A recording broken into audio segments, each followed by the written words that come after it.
Sun Risers Hyderabad అదరగొట్టింది. Kolkata knight riders Sunrisers చిత్తుగా ఓడించింది. నిర్ణీత 20 ఓవర్లలో 3 వికెట్ల నష్టానికి హైదరాబాద్ 278 పరుగులు చేసింది. కోల్కతాకు 279 పరుగుల టార్గెట్నిచ్చింది.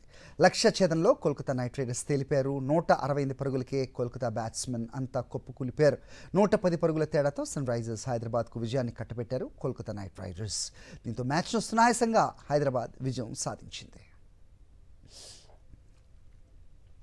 మరోవైపు చెన్నై సూపర్ కింగ్స్ కూడా అదరగొట్టింది. గుజరాత్ టైటన్స్ను చిత్తుగా ఓడించింది. ఐపీఎల్ 2025 సీజన్ స్టార్టింగ్ నుంచి పేలవ ప్రదర్శన చేసిన చెన్నై ఈ ఘన విజయంతో టోర్నీకి ముగింపు పలికింది. గుజరాత్ టైటన్స్తో జరిగిన మ్యాచ్లో 83 పరుగుల తేడాతో గెలుపొందింది.